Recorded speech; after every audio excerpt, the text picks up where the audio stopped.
will be me for a few of our slides. We're going to pop over to our collection specialist, Leilani. And we're also going to hear from our Vice President of Collections and Education, Tina Zarpour. So we're going to be spending some time on this subject today, about 45 minutes or so, and we will be taking your questions at the end. So if you have something you'd like to ask, something strikes you as we're talking and sharing here today, please do pop it into the Q&A.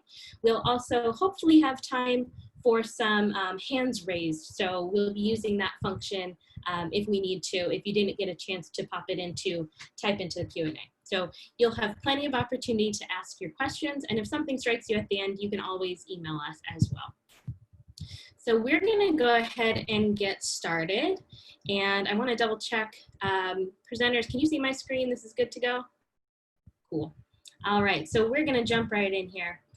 Some of you are probably familiar with our museum sites, but just in case you're new to us, the San Diego History Center, our main site in Balboa Park is where our collections are, where our research archives, and where we have our large and ongoing, always changing exhibitions. So come and visit us in Balboa Park when we reopen.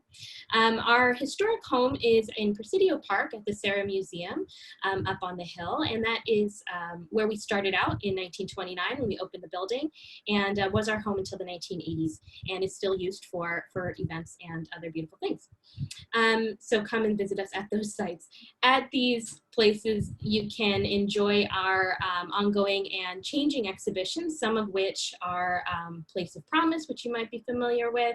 We have our art exhibition that opened up just as we reopened for a few days in July, and hopefully you'll be able to come and see it again soon, as well as lots of other popular and very, very successful exhibitions showcasing various aspects of San Diego history. And something that is ongoing in this age is our virtual programming like this, as well as the ability to share your story and become part of our exhibitions in the future and part of our collections, which you can visit and find out more about on our website.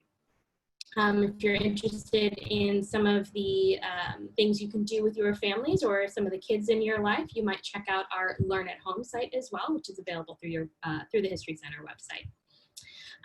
To illustrate all of our wonderful exhibitions and these talks that we're doing as we're apart from each other, we dip into our large and varied collection. So we've got over 45 million documents, over 2.5 million historic photographs, oral histories that we're extremely proud of, films, historic objects, one of the largest historic clothing collection on the West Coast, and many, many, many pieces of beautiful regional San Diego art. So we'll be sharing some of those pieces with you today, and Leilani will be talking about one piece in particular as well. I'm going to pass over to Tina, and she will get us into the nitty-gritty of the timeline of our big national fight for women's suffrage. Thank you, Sam. Thank you everyone for being here today. So my role here is to give a broad overview of what's going on at the national level, the highlights really, because getting into this, you really learn what a big history, suffrage history is. So first things first, timeline comparison. This image shows a timeline. Historians love timeline. If you've ever been to a History Center program or exhibition, gotta have a timeline. You can see that the women's suffrage movement, starting with the Seneca Falls Convention, 1848, to 1919, took 72 years to achieve its goal. Why do you think that might be? I'll pause a moment to state the obvious. One is sexism, second is racism. The other thing I want you to notice about this timeline comparison is really the impact of the post-Civil War amendments on the women's rights movement as well. The 13th, 14th, and 15th. The 13th Amendment outlining slavery, the 14th Amendment talking about citizenship for everybody born in the United States, including ex-slaves, and equal protection. 14th Amendment was the first instance where gender was introduced into the Constitution, where it was guaranteed for males but not females. And then finally, the 15th Amendment in 1870. And then what I also want you to notice is where California and San Diego fits into that. At the time of the Seneca Falls Convention, we have the gold rush just starting in California. And then in 1883, Clara Fultz, who is a prominent activist and suffragist all across California. Sam is going to be speaking about her role in San Diego. 1883, she's doing her activities across the state. And then 1896, the first suffrage bill fails. And then finally in 1911, California suffrage passes 9 years ahead of federal suffrage. So next slide, please.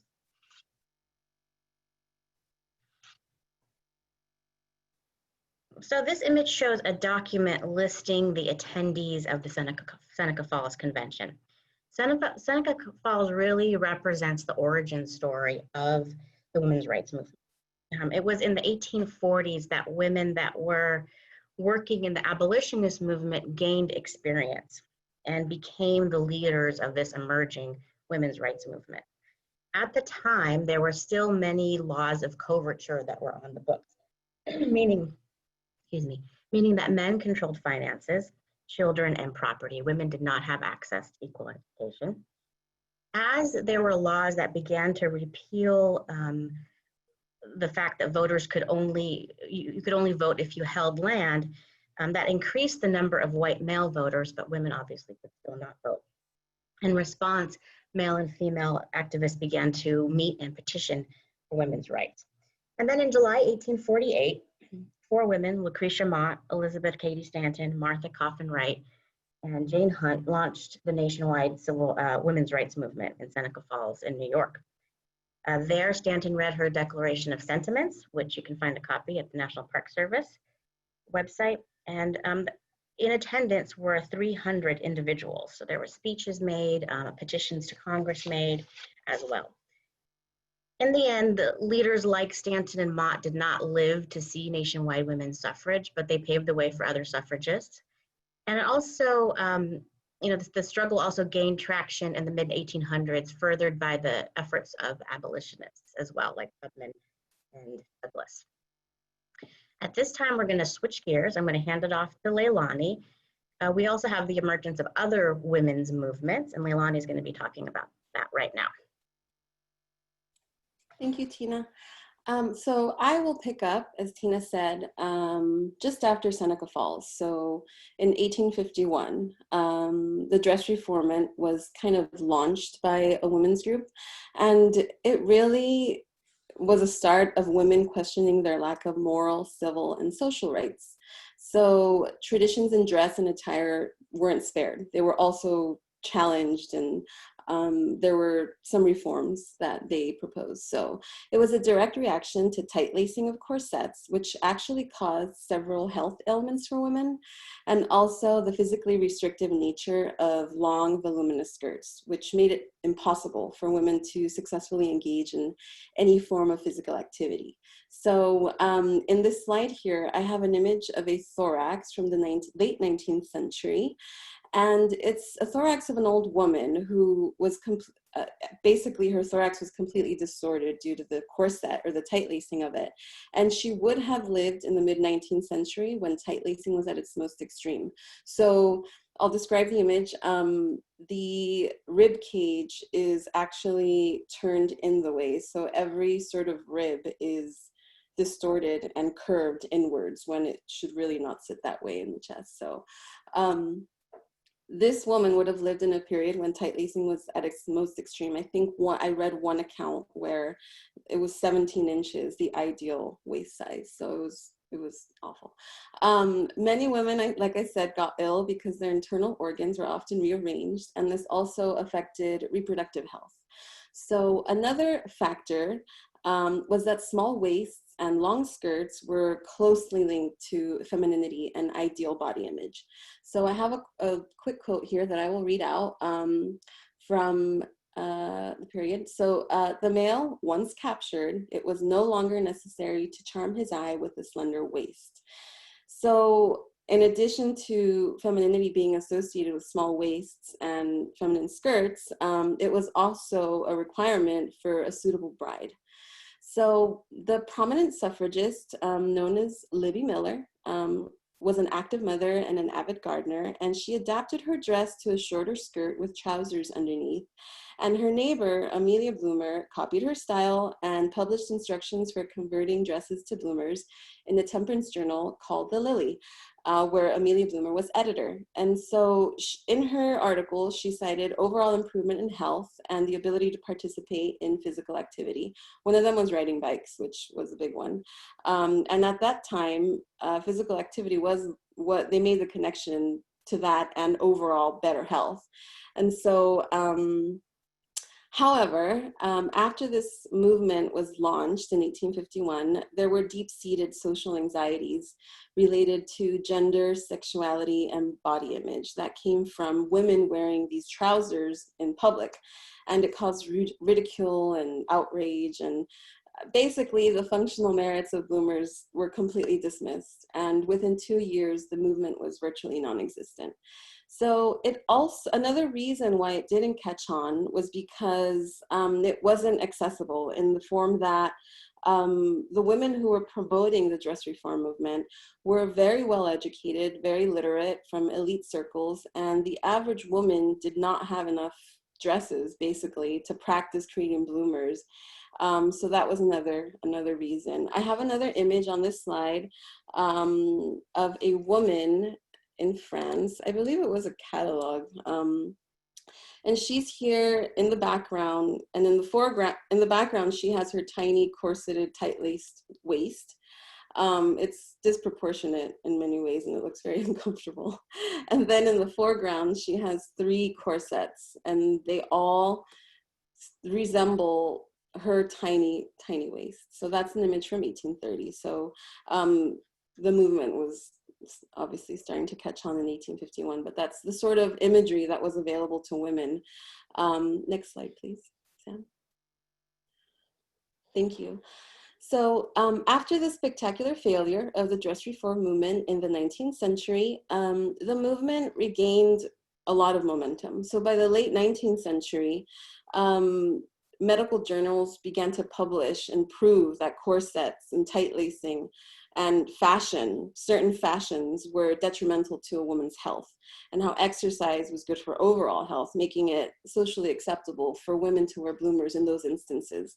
So I have in this slide 3 images. The first one is, I believe, a periodical or a publication called Fashion's Slaves. And there's a woman in a very tight-laced corset at the top with her big voluminous skirt. And underneath, there's a woman in sort of Greco-Roman dress as well. And so 2 examples of fashion. And I suppose it's just to compare how awful fashion was at the time. And then I have 2 x-rays of a woman wearing a corset. It's actually also the thorax where it most affected women's physical health. And in the center image, I have an x-ray of a woman with the corset on, but it's not tight-laced. And then the second image, you see the extreme tight lacing in which the rib cage is now beginning to turn in the way. And in the central image, the rib cage is just sitting appropriately. So next slide, please. Thank you. So the History Center, we're very lucky because we own the only existing example of bloomers in the world, which were gifted to the History Center by the descendants of Anna Lee Gunn Marston, who was the wife of George Marston and the founder of the San Diego Historical Society. So they are remarkable for a few reasons. So the first one is they follow the exact instructions of Amelia Bloomer's article in the Lily. And the second reason is that they were originally a dress, which is what she instructed her readers to use as bloomers, just because it was much more practical. So I have an image on the bottom right-hand corner of the bloomer ensemble, the pants or the pantaloons, and I will give a quick description of these. So the bloomer ensemble consists of a dress and a bloomer style pantaloons, and they were constructed in 1851 from the hem of the skirt. So they were also called Turkish trousers or pantaloons, and they're made from olive green weft plain weave silk taffeta. And they were constructed like split crotch trousers with separate legs attached at the waistband. So the top legs are plain weave glazed cotton, and that was an original part of the dress. So because it didn't show, they used a less aesthetically beautiful material. And so the bottom part of the legs are silk. The legs are cut full and gathered into at the ankles with elastics at the hem. So it's a quick description. I can offer more later if required. So the historical relevance of the bloomers is still extremely, extremely strong and important in current times because they represent a pinnacle moment in feminism and women's history. So they were recently included in the Tenacity exhibition, which illustrated stories of real life women in the original Jamestown, Yorktown settlement in Virginia, and also in an exhibition at the Met, which touched on the ways that skirts have been introduced into fashion over time and the androgynous nature of innovative fashion. So, you know, as we know, the bloomers caused great controversy. So, thank you. Okay, thank you, Leilani. You're welcome. So we're going to move forward a little bit in time and talk about the period after Seneca Falls and what was going on. This was really the moment of what began to happen of grassroots and local activism. So women meeting together, women writing and reading newspapers, attending lectures. At the time, attending lectures was a popular form of entertainment, who would have thought?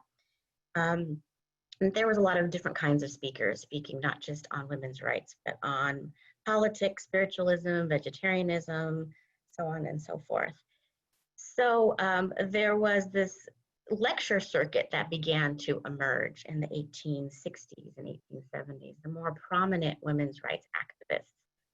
So what this image on this slide shows is Elizabeth Cady Stanton seated next to Susan B. Anthony, and they're looking at a paper. And then there's an image of, in portraiture, in 7 ovals, of other prominent suffragists at the time. So the more prominent individuals began to lecture around the country in a lecture circuit. And some of the more famous ones would speak as many as 200 nights a year, and they charged admission. So as you can see, this was a way of not only popularizing and spreading the message, but also of raising money, of raising funds for the movement. And then in 1866, we see the emergence of the first national organization, the AERA, which was started by Stanton, Anthony, Douglas, and Frederick Douglass, and abolitionists Lucy Stone and Martha Coffin Wright, the American Equal Rights Association. They were fragile alliances, and after the 15th Amendment, the passage of the 15th Amendment, those alliances split apart because there was a disagreement on the tactics of how women's suffrage could be and should be achieved. Stanton and Anthony believed that it focused on gaining women's rights, on gaining rights for white women specifically, while others like Lucy Stone were focused on state level action and also fighting for African American civil rights. So by 1869, the AERA had split into 2 rival organizations, each having different strategies. They worked for about 2 decades. And then in 1890, they came together, excuse me, in a combined organization of the National American Women's Suffrage Association. And at the federal level, the NAWSA could not ban women of color and African American women from participating, but it certainly did happen at the state and local level, where African American women were denied being able to participate in meetings, denied going into conventions if the conventions were held in southern cities and things like that, denied from participating in parades, as it happened in the 1913 parade. So that's what we kind of began to, we're going to be talking about next. So next slide. So really the role, we hear names like Susan B. Anthony and Elizabeth and Stanton. This image shows a group of 5 women seated in portraiture, and it's 5 women officers of the Women's League in Newport, Rhode Island. So one of the local groups of women. what has been excluded from past narratives and past reflections of women's history and women's rights movements and suffrage history. There's always been these moments of reflection. What's been excluded is the role of African American individuals, men and women. And really that's happened for different reasons, but Black women were drawn to the movement through other organizing. So through participation in the abolitionist movement, through participation in temperance movements and things like that. This provided a forum for people to come together and share ideas and strategize. Black women's efforts tended to be shunned, their voices ignored, especially when courting the Southern vote. I mentioned they were banned from attending meetings, certain meetings. And the issue was that white women believed that they deserved the right first. Certain white women believed that they deserved the right first. Susan B. Anthony at a meeting with Frederick Douglass, and you have to remember that they were collaborators at one time. In 1866, she said, "I will cut off the right arm of mine before I will ever work or demand the ballot for the Negro and not for the woman." So Frederick and Douglass really disagreed on strategy of how that suffrage should be achieved. Anthony was an advocate of universal suffrage, while Douglass believed in working towards more of a gradualist approach in fighting for and securing that right. So next slide, please.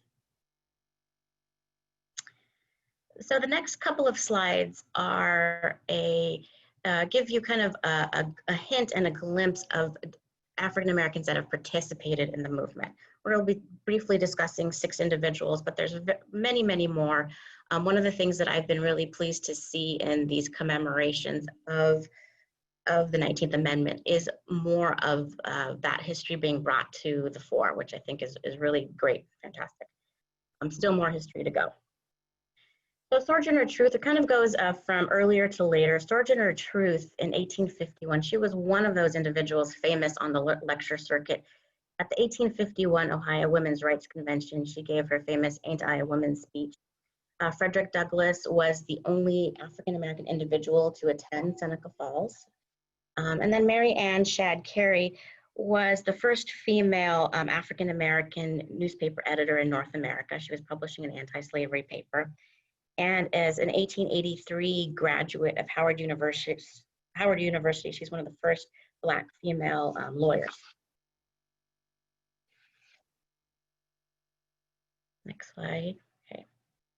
Frances Ellen Watkins Hopper also presented at conferences. She was one of the first major popularizers of African American protest poetry.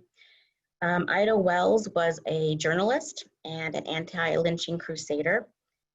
She was active in passing suffrage in Illinois, and she was at that 1913 march where Black women were told to get in the back of the line in the parade contingent, and she refused. So when Illinois came by, she hopped into the parade at that time. And then Mary Church Terrell was the first president of the National Association for Colored Women, which was actually one of the first, or if not the first, civil rights organizations in the United States. She was its first president.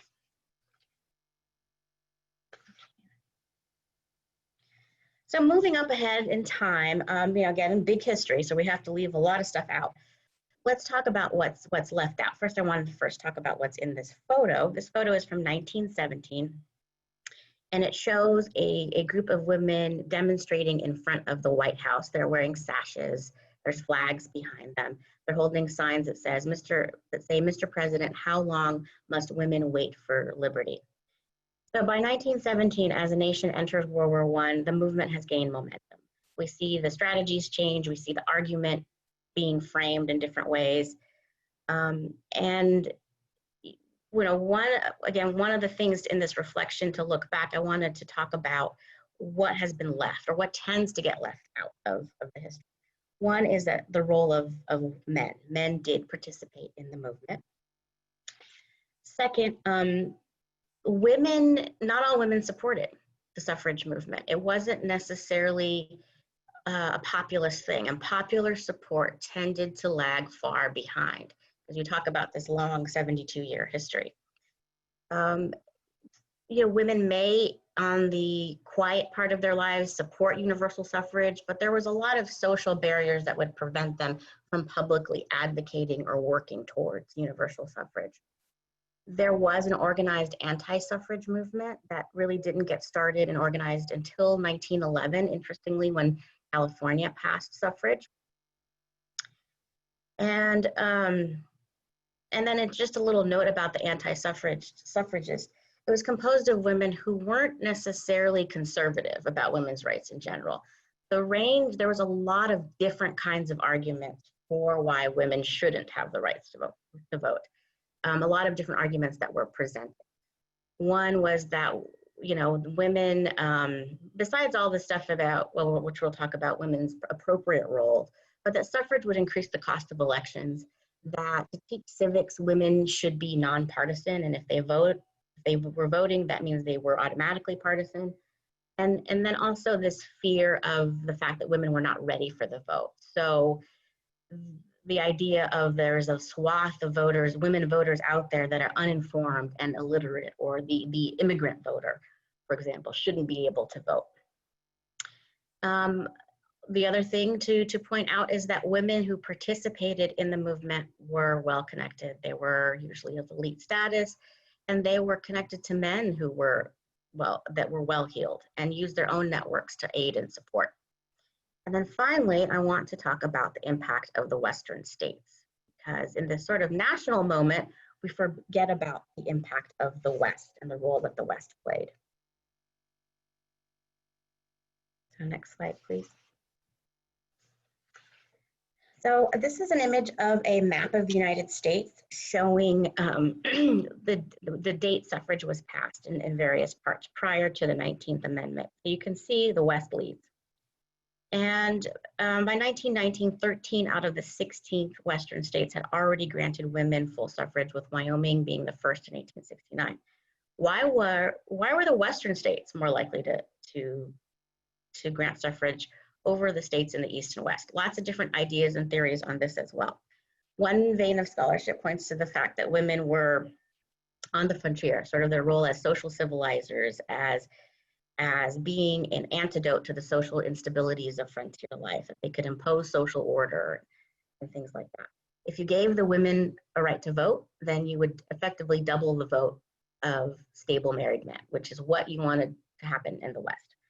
Another vein of narrative talks about women were not infantilized in the West. They had to survive those tough, rugged Western conditions. So their social context was different in the West than in other parts of the United States. But there's actually two scholars that have worked on this very issue, and they are social movement scholars. And they tried to kind of untangle the different factors that really set apart the West from the rest. And they found two factors. One was fundraising. Suffragists engaged in more, in the West, all suffragists engaged in fundraising efforts. In the West, per capita, I guess they were more successful. You needed money to win the vote. You had to travel to the state capitol, you had to pay for ads, you had to produce literature, things like that. Finally, these two scholars found that in the West, people tended to use the expediency argument over the rights argument. So this slide shows a cartoon on front cover of a magazine called Puck. And it says, how can she, it's a woman in traditional sort of era garb with a big hat standing in a place to vote. And the caption is, how can she vote when the fashions are so wide and the voting booths are so narrow? This is from 1894. So the idea of these two different kinds of arguments, expediency argument versus justice argument, was that the justice argument was met with resistance in the larger population because it tended to call for a redefinition of women's roles, that it was not appropriate. The justice argument said, women deserve the right to vote just like everybody else, right? Equal suffrage, equal access, equal rights. But widely held beliefs at the time defined women's appropriate role as being in the domestic sphere, right? Women should care for children, they should run households. So this justice argument didn't fly for a majority of the population because it presented a direct challenge to how women were conceived, their appropriate role. Whereas the expediency argument said that women should have the right to vote because they bring their special skills and insights into the political arena. This idea of a public motherhood, whereby women with their nurturing qualities, they would care for and improve public life. And they would do things like reduce corruption in government, they would help the poor, they would improve public education. So these authors found that expediency arguments framed the rationale in different ways that didn't challenge those roles, and that people in the West tended to rely more on those arguments. Eventually, as I mentioned before, the framing of the arguments changed over time, right? And so that idea spread across to other parts of the country. So now I want to talk about California, specifically in California's suffrage organizing. This is an illustration from 1915 called The Awakening, showing sort of the march of women's suffrage, a woman in Roman clothing carrying a torch, walking across the country. So in 1869, a small band of middle-class women in San Francisco gathered, and this was the first state suffrage meeting that happened in California. And you know, what tends to get downplayed is the role of the state level organizing that occurred across all 50 states. And in 1869, Clara Foltz was the first president of the state suffrage organization, and Sam will be talking about Clara Foltz a little bit later. Next slide.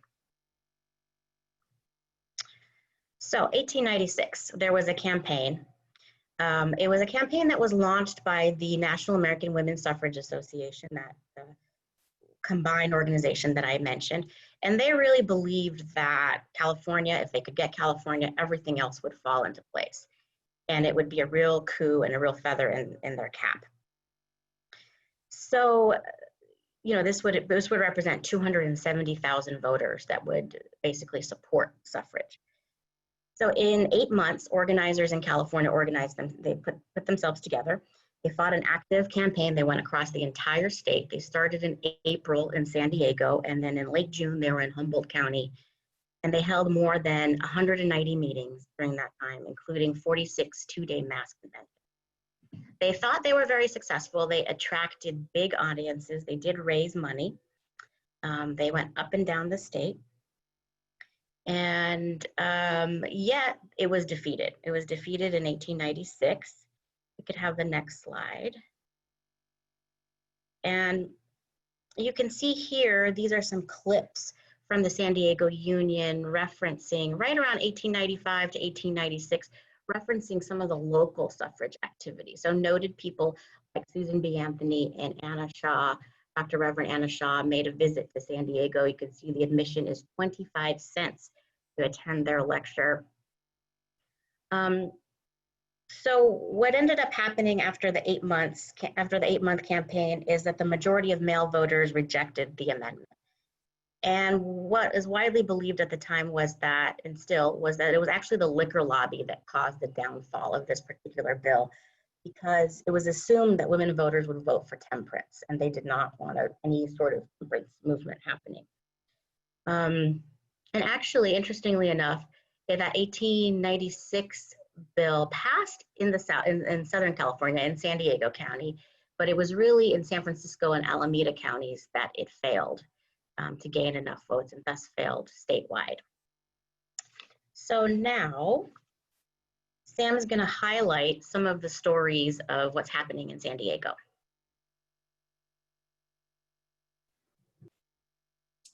Hello. So we've got some, I mentioned pulling from our collections. This is where we really start to see some of that, aside from seeing the bloomers earlier. You can see some folks that you might recognize. You might remember some of these names from other doings, and we're going to be talking about some of the early folks in women's suffrage in San Diego.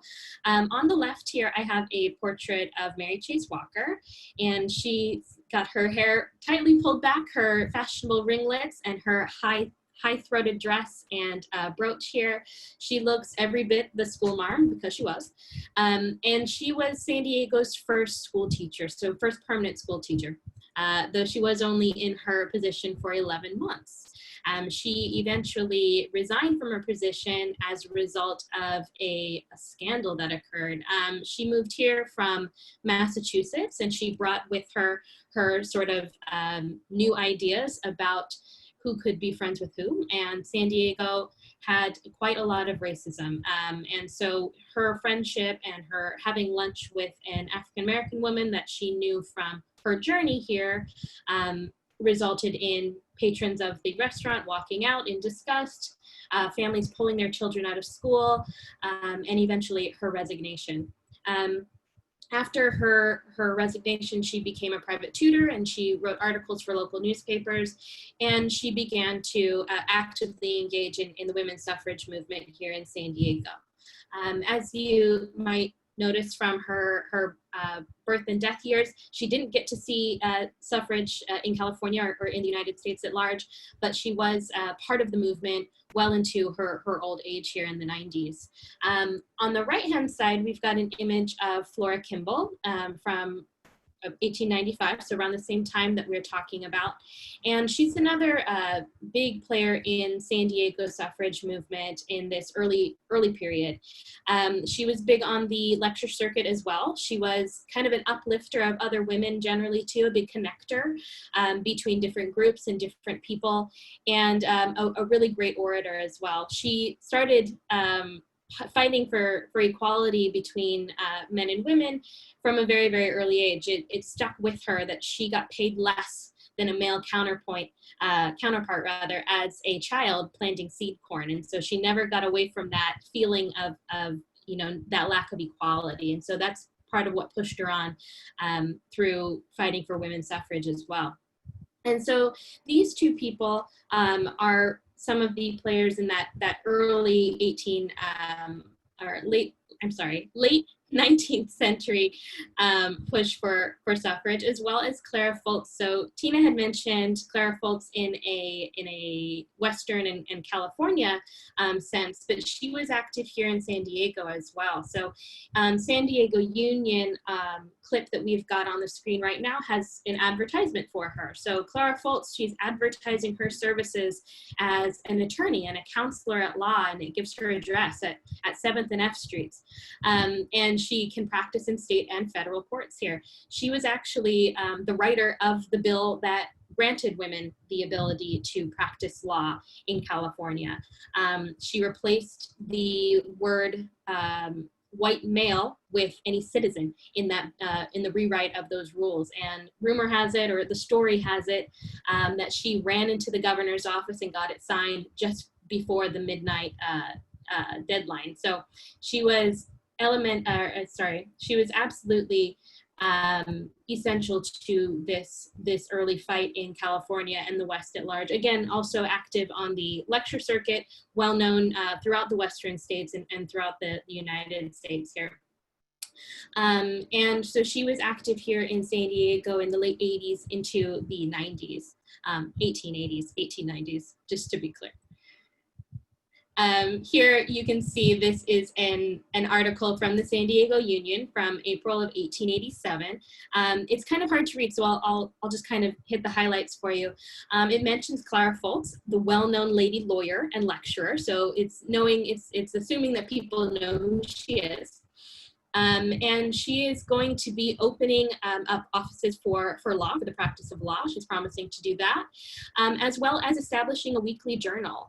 Her family were newspaper people, so she was well versed in the power of the press, and she did start a newspaper here in San Diego, the San Diego Bee, and in it, she and others wrote emphatically for women's suffrage. So she was one person that was able to disseminate these ideas, not just on the lecture circuit, but in newspapers as well.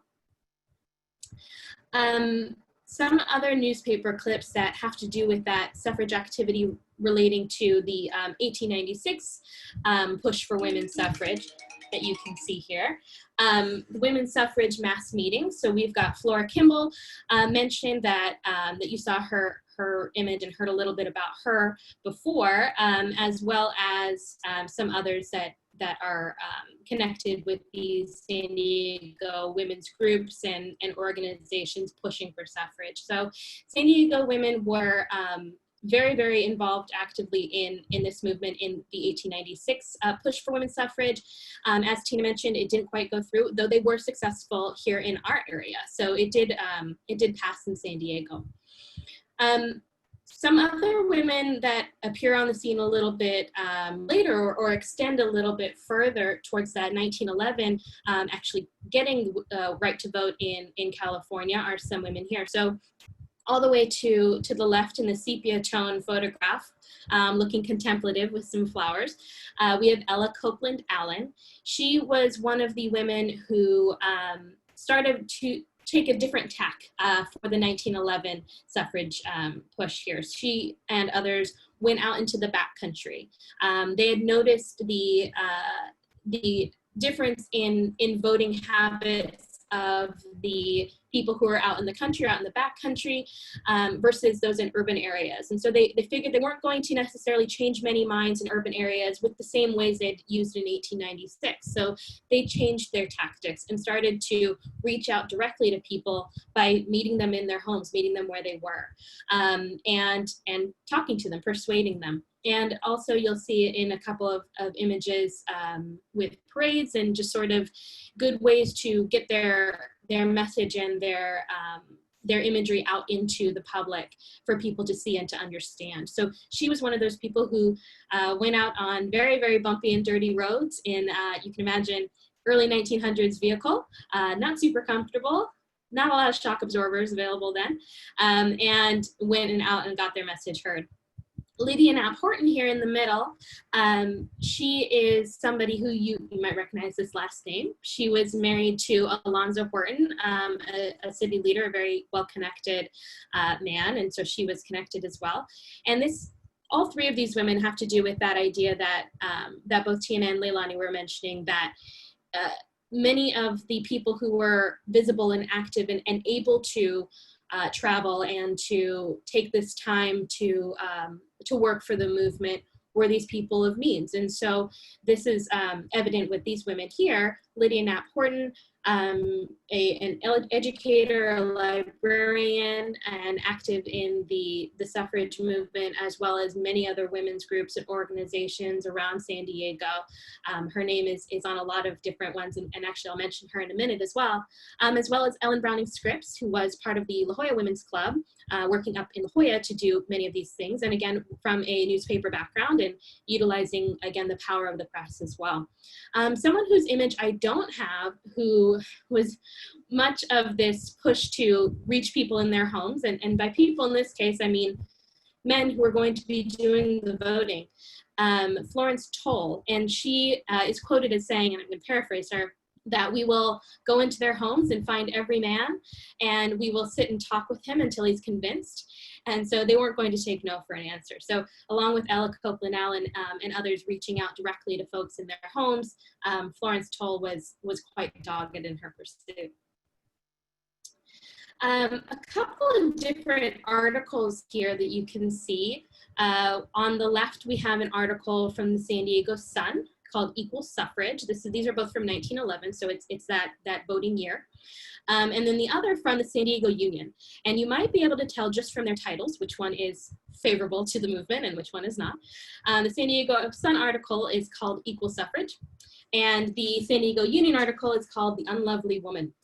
And so the Equal Suffrage article is noting those things that Tina was mentioning, the different way of making your argument. So again, not rocking the gender boat, like she had mentioned, utilizing those different arguments that have to do with how well women could improve things if they were able to vote, that expediency argument rather than the justice argument, and all the ways in which women are suited to the task of voting, and how important it was to have this voice.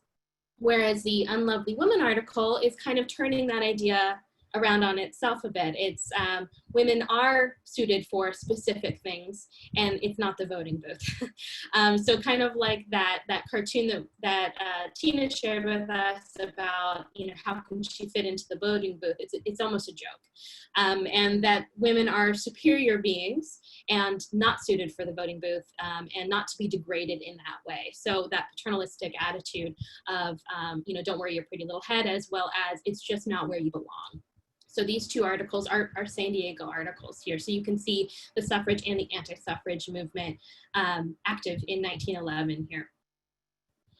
Another, I had mentioned getting kind of the imagery and the message out to the public in a way that will get people on their side. This is part of that.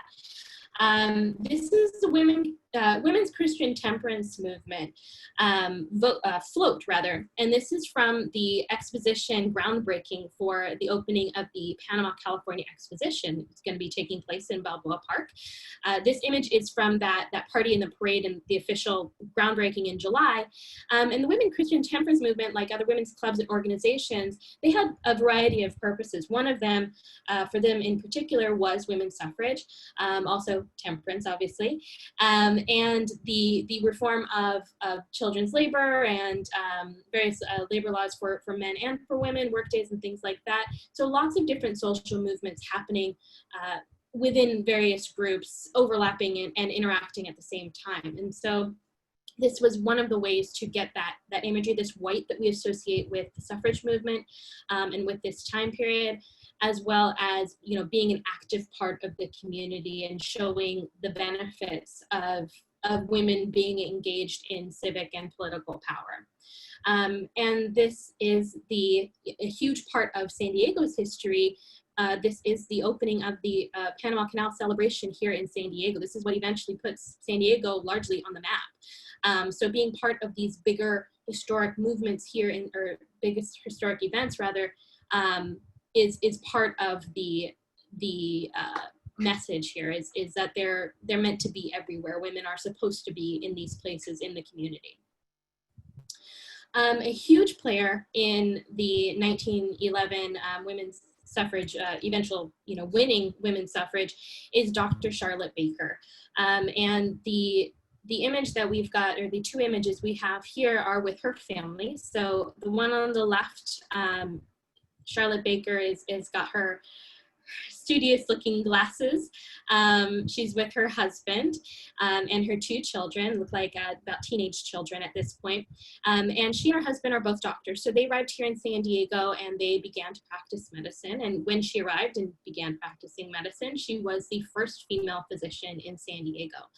The image on the right is a little bit later in her life, and she's with her sister, it's her husband again. He looks a bit different to me, but that's the label we've got. And you can see that she's active, she's spry. This is 1910, so that's about what she would have looked like engaging in this suffrage movement here in San Diego.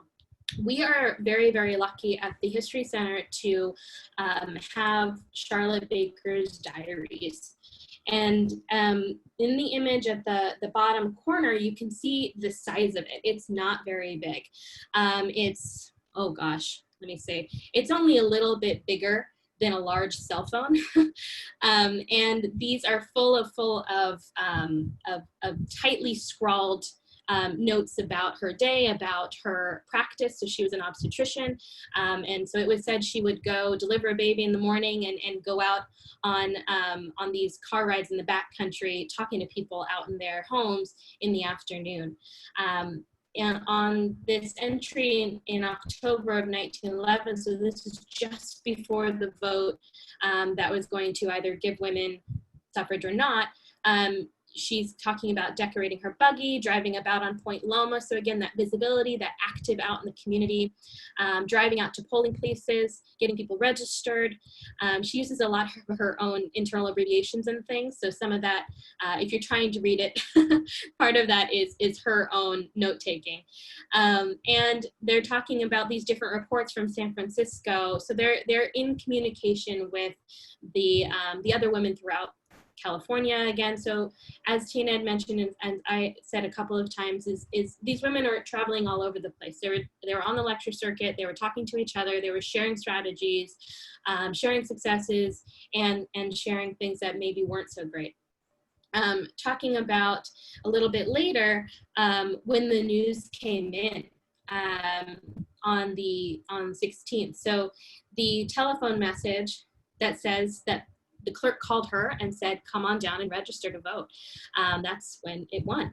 And in that next couple of days, she and some women that she had, that they were able to have deputized to register people to vote, were furiously working to get people registered because there was to be an election in mid-November, a vote in mid-November about harbor conditions. And so because of the rules in which you had to be registered to vote 25 days or more ahead of any voting, they were scrambling. And so by the time that 25-day cutoff rolled around, they had registered about 3,000 women in the county. So they were working very hard to get people actively voting. And in 1911, it didn't end. California gained the right to vote, but women all over other parts of the West and all over the United States at large were still waiting, still fighting. And so these women's groups did not, they kept fighting in their various ways and with their connections here in San Diego and in California, the West and the United States at large. And these women's groups, many of them gained a great deal of power and pull. And so this image that is on the slide right now is three women in white, one's holding a parasol, the one in the middle, and they're standing in front of some columns that look like they're meant to be decorated in Egyptian themes and motifs. This is at the Panama, California Exposition. This is in Balboa Park, so this is 1915 or 1916. And I have this image up partly because of that connection with wearing white and with the suffrage movement and those images that we've seen, but also because those women's groups and the clubs here in San Diego were able to get into the expo planning. So by sort of threatening to tell other women's groups across the United States not to spend their money here and not to come unless they were involved in the planning and in the organization of the expo, they were able to wield that power, and they were able to talk to people about the movements and the things that they were trying to do in San Diego, California, United States at large, in these women's kind of lounges here that they were able to set up in San Diego. So they're actively engaging in this grander push for national suffrage for women, despite having won here in California. It doesn't end. And so I'm going to pass to Tina here to show you yet another timeline, because we do love those. Yes, thank you, Sam. So we're going to talk a little briefly about the legacy of the 19th Amendment and what happened afterwards. The 19th Amendment was not a guarantee for enfranchisement for all women, but rather a guarantee that states could not bar people from voting due to their sex. That's left ample room for states to suppress and disenfranchise on the basis of wealth and race, which of course we see and continue to see. And they did that obviously through things like Jim Crow laws, poll taxes, literacy tests, and grandfather clauses. And it wasn't really until 1924, as the timeline shows, that Indian citizenship, the Indian Citizenship Act gave Native Americans U.S. citizenship. But states could still decide at that point who could vote, and certain states continued to disenfranchise Native Americans after 1924. Remarkably, it wasn't until 1943 that the Magnuson Act gave the Chinese in America the right to become citizens and therefore to vote. The 1882 Chinese Exclusion Act previously had prevented this. Very late 1962, Utah becomes the last state to enfranchise Native Americans.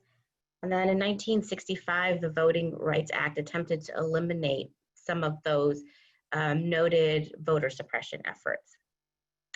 So the right to vote is something that took women women, 72 years to guarantee. It is something that it should be safeguarded and continually protected. We see voter suppression going on continually. Some of that happens through voter ID laws. Different states have stricter ones than others. That decreases turnout by 2 to 3%. Some of them have registration restrictions that you have to show proof of citizenship or other paperwork.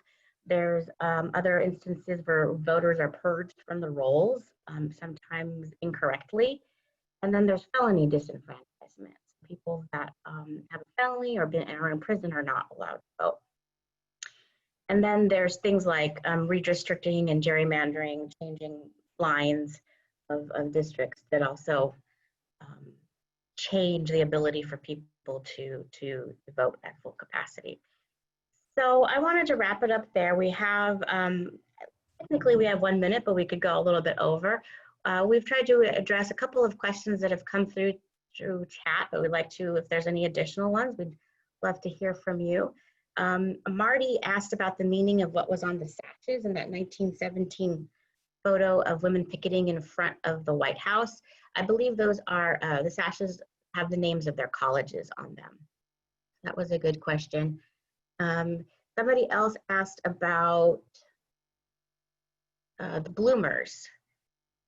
Marty asked actually about the bloomers gathered with plastic at the end, or elastic at the end.